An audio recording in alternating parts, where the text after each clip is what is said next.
ব্যাপার, গোপাল এখনো সভায় এলো না কেন? একটা গুরুত্বপূর্ণ আলোচনা আছে আজ। গোপাল তো সবসময় এইরকমই করে মহারাজ, কিন্তু আপনি তো তাকে কিছুই বলেন না। আহা, সব সময় নয়, সব সময় নয়, মাঝে মধ্যে দেরি করে ফেলে আর কি। মাঝে মধ্যে? বাবা, গোপালের কোনো দোষই তো আপনার চোখে পড়ে না মহারাজ। কার চোখে আবার কি পড়লো মন্ত্রী মশাই? এই যে এসে গেছেন, চোখে আর কি পড়বে গোপাল? তা তুমি কি এতক্ষণ পড়ে পড়ে ঘুমোচ্ছিলেন নাকি? এত দেরি হয় কেন সবাই আসতে? হ্যাঁ গোপাল, আজ কিন্তু তুমি একটু বেশি দেরি করে ফেলেছো। তা কি করব মহারাজ, ঠিক সময় হাঁড়ি না চড়লে দেরি তো হবেই। পেটের সঙ্গে পায়ের তো একটা গভীর যোগ আছে নাকি? পেটে কিছু না পড়লে পা কি নড়তে চায় বলুন? তা যা বলেছো গোপাল।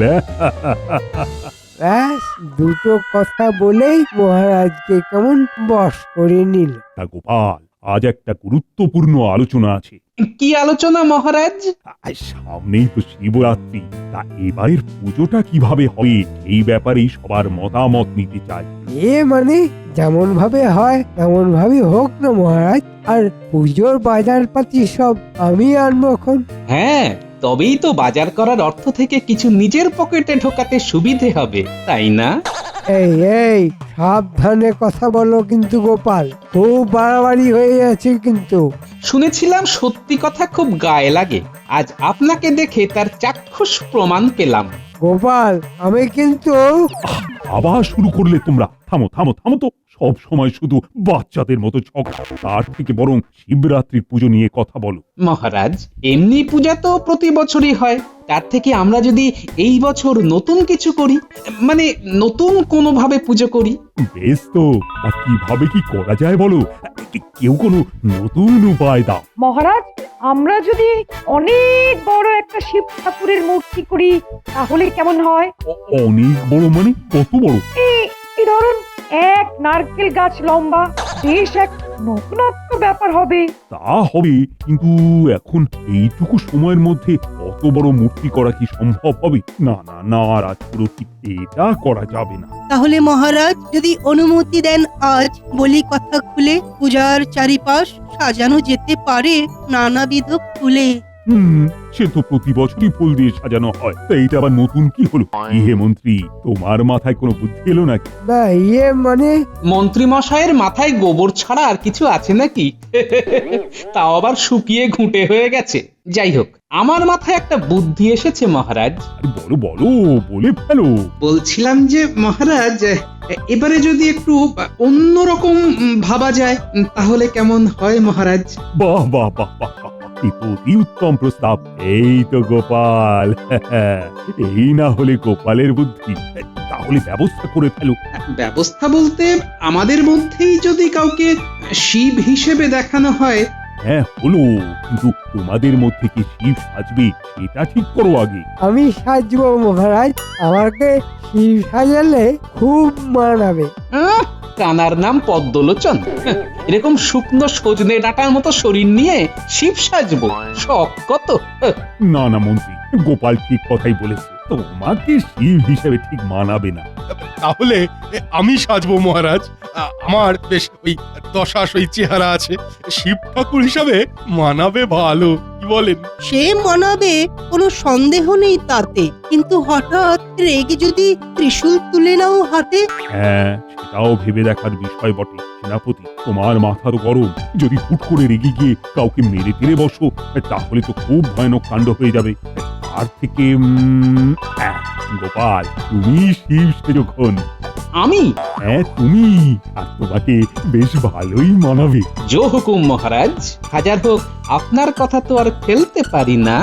বেশ, আমার চেনা জানা একজনের ষাঁড় আছে, খুব ভদ্র, কাউকে কোনোদিনও গোতায়নি।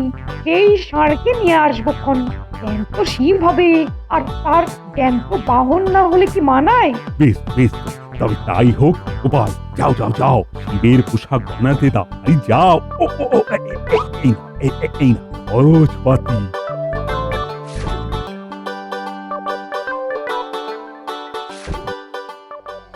দেখলে গোপালটা কেমন বুদ্ধি করে মোহর হাতিয়ে নিল। ঠিক আছে, কিভাবে কামাতে হয় সেটা আমার ভালোই জানা আছে।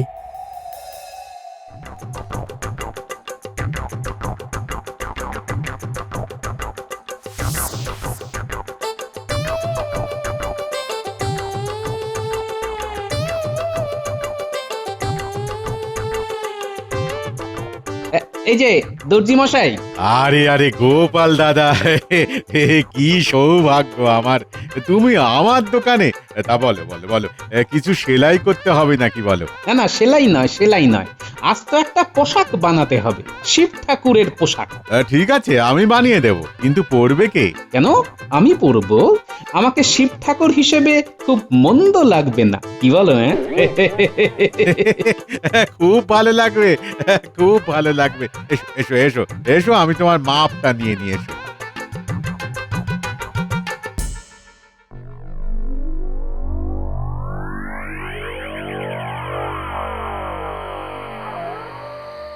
উফ, কত রাত হয়ে গেল, এখন ঘরে গেলেই বউয়ের মুখ ঝামটা শুনতে হবে। দূর দূর, আর ভালো লাগে না ছাই। কোন বটা ঘটা? আরে মন্ত্রী মশাই এত রাতে এই মানিক জোড়ের সাথে কি করছে? কেমন একটা রহস্যের গন্ধ পাচ্ছি। না, ব্যাপারটা খতিয়ে দেখতে হচ্ছে তো। এই কাজটা করতে পারলেই আমাদের রাতারাতি অনেক উপার্জন হয়ে যাবে। সে তো বুঝলাম মন্ত্রী মশাই, কিন্তু কাজটা কি একটু বুঝিয়ে বলুন তো। শিবরাত্রির দিন সবাই শিবের মাথায় দুধ ঢালতে আসবে, আর সেই দুধ বুঝেছি মন্ত্রী মশাই, বুঝেছি। গঙ্গা জলে গঙ্গা পুজো। আর ওই দুধ বিক্রি করে যা আয় হবে তার 60 ভাগ আমার আর 40 ভাগ তোদের। মাত্র 40 ভাগ? ইয়ে মানে আর একটু যদি বেশি হতো। না না, এর থেকে বেশি হবে না। বুদ্ধি আমার, তাই বেশি ভাগটাই আমার। ঠিক আছে মন্ত্রী মশাই, তাই হবে। হ্যাঁ, ওদের কাজটা কিন্তু খুব সাবধানে করতে হবে। ওই গোপাল যদি একবার টের পায় তাহলে সব পরিকল্পনায় ভেস্তে যাবে। ও নিয়ে আপনি চিন্তা করবেন না মন্ত্রী মশাই, আমরা দক্ষ হাতে মোক্ষ লাভ করব। তাছাড়া গোপাল তো ওই শিব সেজে মন্দিরে বসে থাকবে। বসে বসে আর কি বা করতে পারবে ওই গোপাল? তা ঠিক, কিন্তু তাও আমাদের সতর্ক থাকতে হবে, বুঝেছিস? বুঝেছি মন্ত্রী মশাই। আচ্ছা, এই ব্যাপার তাহলে। মতলবটা আমার কাছে পরিষ্কার। যত সব কুমতলব। দাঁড়াও বেটা মন্ত্রী, দেখাচ্ছি শিব ঠাকুরের খেলা।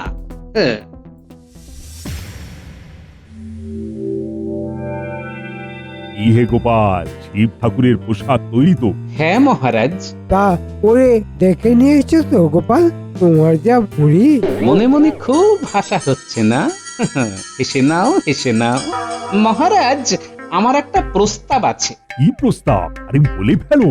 আমি সারা রাত ভাবলাম, মন্ত্রীমশাই এই পুজোতে যোগদান করতে চেয়েছিলেন, তাকে একেবারে বাদ দিয়ে দেওয়া উচিত হবে না মহারাজ? মানে একটু একটু বুঝিয়ে বলো না গোপাল। মানে মন্ত্রীমশাইকে শিব সাজলে না হয় মানাবে না, কিন্তু শিবের সেবক সাজলে তো মানাবে। বাবা, তোমার আবার হলো কি গোপাল?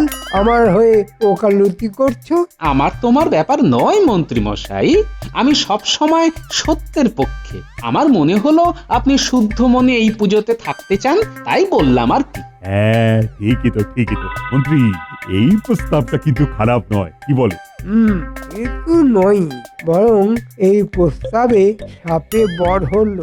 আমি সেবক সেজে মন্দিরেই থাকবো, আর আমার পরিকল্পনার গোটা ব্যাপারটাই কাছে থেকে পরিচালনা করতে পারবে। আমি রাজি মহারাজ, আমি শিবের সেবক হব। তাহলে সেবকের মতো সাজতে হবে কিন্তু। বাবার পছন্দ লাল চন্দনের টিকা, তার সাথে লাল বস্ত্র আর লাল উত্তরীয়। সে কোনো ব্যাপার নয় গোপাল, আমি একদম লালে লাল হয়ে মন্দিরে পৌঁছে যাবো। হ্যাঁ?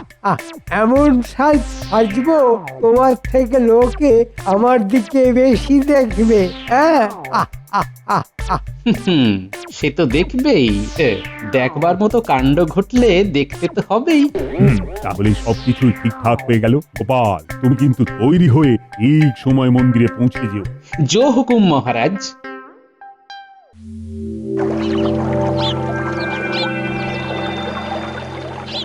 কিরে, আজ শিবের মাথায় দুধ ঢালতে যাবি তো? যাবো তো বটেই, শুনেছি এবারে অভিনব শিব পুজো হবে গো। এবারে গোপালকে শিব রূপে দেখা যাবে। হ্যাঁ হ্যাঁ, চল চল চল, দুপুর তো করিয়েই এলো, বিকেল হতে না হতেই দেখবি মন্দিরে কেমন ভিড় হয়ে যায়। হ্যাঁ হ্যাঁ দিদি, তুমি ঠিক বলেছো। চলো চলো চলো, তাড়াতাড়ি তৈরি হয়ে মন্দিরে পৌঁছতে হবে। চলো।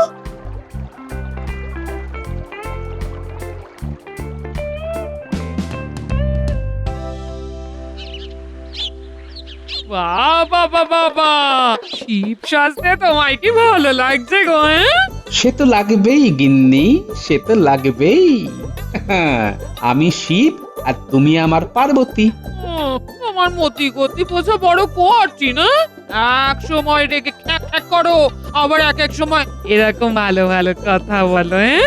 আমি তো সব সময় ভালো কথাই বলি গিন্নি। তুমি বরং একটা কাজ করো, মন্দিরে গিয়ে সেই তো শিব মানে আমার মাথাতেই দুধ ঢালবে, তার থেকে এখানেই ঢেলে দাও না কেন? যেখানে যেটা করার সেখানে সেটাই করতে হবে। হ্যাঁ, এই যাও যাও যাও, মন্দিরে যাও, সন্ধে হয়ে এলো, এক্ষুনি সবাই মন্দিরে চলে আসবে। এই যাও যাও। যাই।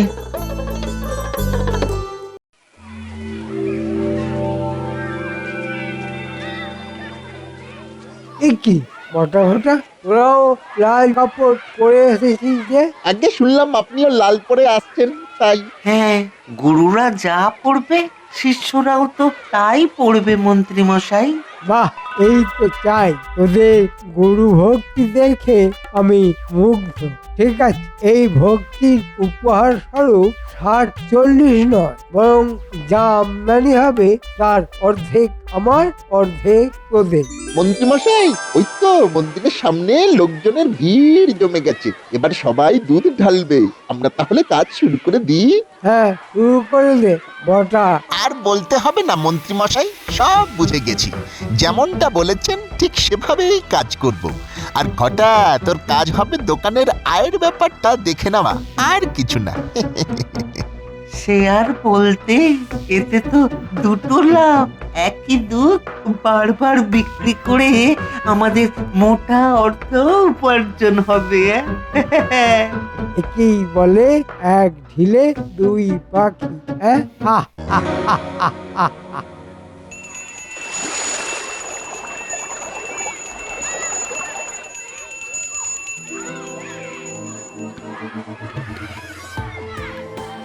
এবারে কাজ শুরু করা যাক। এই তো ভর্তি হয়ে গেছে। এই তো বটা, বাহ বাহ, দারুণ দারুণ।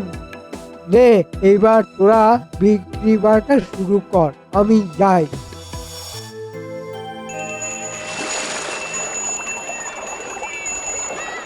দুধ নিয়ে যান, দুধ দুধ নিয়ে যান, একেবারে খাঁটি দুধ, টাটকা নিয়ে যাবেন আর বাবার মাথায় দেবেন। দুধ নিয়ে যান, দুধ দুধ নিয়ে যান, দুধ। বলি, দুধ ভালো তো? ভালো মানে একদম ভালো, যাকে বলে বাবার মাথায় ঢাললে মনোকামনা পূর্ণ হবেই হবে। ঠিক আছে ঠিক আছে, দাও দেখি।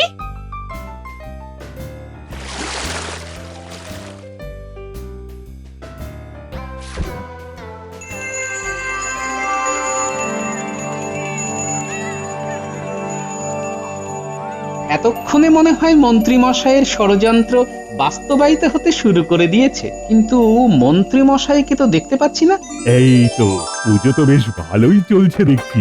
হ্যাঁ হ্যাঁ, জমে উঠেছে পুজো। শিব সেজেছে গোপাল, মন্ত্রী মশাই শিবের সেবক, এমনই তার কপাল। মন্ত্রীর কথা শুনে মনে পড়লো, মন্ত্রী কই? এ কি শিবের সেবক কোনো অনুপস্থিত কেন? কি জানে মহারাজ, সেবক মনে হয় এখন নিজের পকেটের সেবায় ব্যস্ত। সবাই কি আর তোমার মতো নাকি গোপাল? আমি একটু রাজ্যের কাজে ব্যস্ত ছিলাম, তাই একটু দেরি হয়ে গেল। আমার কি আর কোনো কাজকর্ম নেই? সেই তো আপনি রাজ্যের মন্ত্রী বলে কথা। তাছাড়া এই লাল বস্ত্র উত্তরীয় নিজে পেতে পড়তেই তো দেরি হয়ে গেল। বাহ বাহ বাহ, মন্ত্রী এই লাল পোশাকে তোমায় কিন্তু বেশ লাগছে। হ্যাঁ, যেন একেবারে দানা ছাড়া পাকা লঙ্কা। দেখেছেন মহারাজ, গোপাল কেমন বাঁকা কথা বলতে শুরু করে দিয়েছে। ঠিক আছে, বাঁকা কথা আর কইব না। তবে আজ আপনি আমার অর্থাৎ শিবের সেবক। আজ আমি সোজা সোজা যা বলবো আপনাকে সব শুনতে হবে কিন্তু। হ্যাঁ, এটা গোপাল একেবারে ঠিক কথা বলেছে। মন্ত্রী বেটা ষড়যন্ত্রী, তোমার জন্য যে কি অপেক্ষা করছে সেটা তুমি নিজেও জানো না। আজ এই গোপাল তোমার বিসর্জন করে ছাড়বে। তা কি করতে হবে বলে ফেলো গোপাল। করতে তো অনেক কিছুই হবে, তবে শুরু হোক প্রণাম দিয়েই। তা কাকে প্রণাম করতে হবে? কেন আমাকে? তোমাকে? কোন দুঃখে আমি তোমাকে প্রণাম করতে যাও বলো তো? কেন? আমি তো আজ শিব আর আপনি শিবের সেবক। আর সে তুমি শিব সাজলেও আদতে তুমি তো মহারাজের সামান্য এক কর্মচারী। না না, আমি তোমাকে প্রণাম করতে পারবো না। আমি তো জানি সে কথা। ঠিক আছে, আমাকে না হোক আপনি এই ষাঁড়কে প্রণাম করুন। এই ষণ্ডকে প্রণাম করলেই আপনার সেবক রূপ সার্থক হবে। ঠিক আছে, আমি তাই করব। এই কি ষাঁড়টা এরকম করছে কেন? ওর মনে হয় আপনার সেবা পছন্দ হয়নি। ওরে বাবা রে! বাঁচাও বাঁচাও বাঁচাও, আমাকে বাঁচাও! ওরে বাবা রে! ওরে বাবা রে! মেরে ফেললে! ওরে বাবা রে! বাঁচাও বাঁচাও বাঁচাও! ওরে বাবা রে! বাঁচাও বাঁচাও বাঁচাও বাঁচাও! ও ও বাঁচাও! ওরে বাবা রে! ওরে বাবা রে! মেরে ফেললে! বাঁচাও বাঁচাও বাঁচাও! ও ওরে বাবা রে! আর পাচ্ছি না। ও ওরে বাবা রে! ওরে বাবা, মন্ত্রী মশাইকে তো ষাঁড়ে তাড়া করেছে। ওরে বাবা রে, কি করি যাই যাই দোকানের ভিতরে লুকিয়ে পড়ি। হ্যাঁ, এই ঘরটা আরে! ও ওরে বাবা রে! ও ও ওরে বাবা রে! ওরে বাবা রে! আমাকেও নিয়ে চলে ওই ঘরটা। এই না না না, আমাকে নিয়ে যা না। ওরে বাবা রে! মরে গেলাম। বাঁচাও বাঁচাও বাঁচাও বাঁচাও বাঁচাও বাঁচাও! ওরে বাবা রে! পেয়ে গেল, সব খুলে গেল। ও মারে! ও ওরে বাবা রে! ও বাবা গো, ও মা গো, বুঝিয়া বাবারে, বাবারে, বাবা। ও বটা মরে গেলাম। এ কি হঠাৎ করে এমন কেন হলো? কিছুই তো বুঝতে পারছি না মহারাজ। এই ষাঁড় তো বড়ই শান্ত। এসব আমার বুদ্ধিতে হয়েছে মহারাজ। সেই জন্যই তো আমি মন্ত্রী মশাইকে লাল জামা কাপড় পরে আসতে বলেছিলাম, যাতে লাল দেখেই ষাঁড় বাবাজি রেগে লাল হয়ে যায়। সে কি? কিন্তু কেন?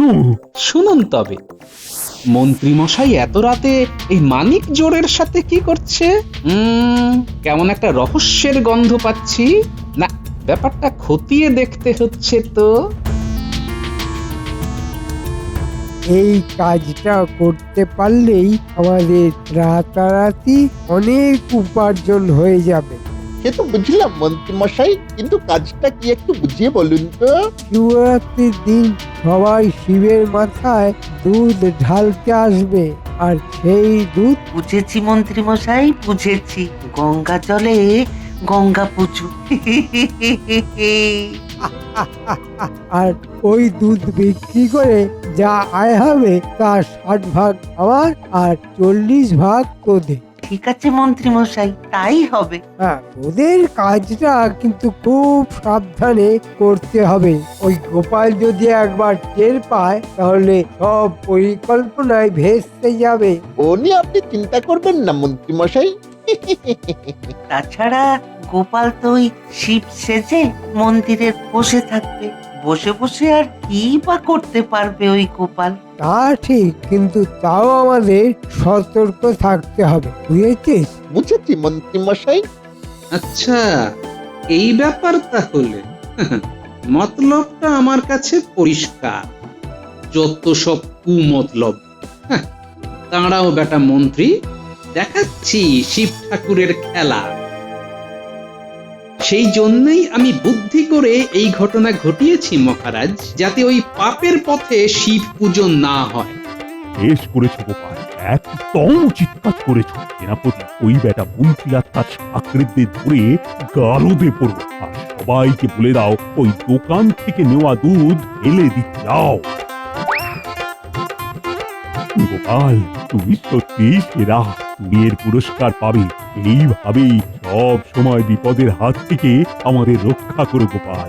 এটা তো আমার কাজ মহারাজ, তথাস্তু। জয় গোপালের জয়, জয় গোপালের জয়, জয় গোপালের জয়, জয় গোপালের জয়, জয় গোপালের জয় জয়। গোপালের জয়।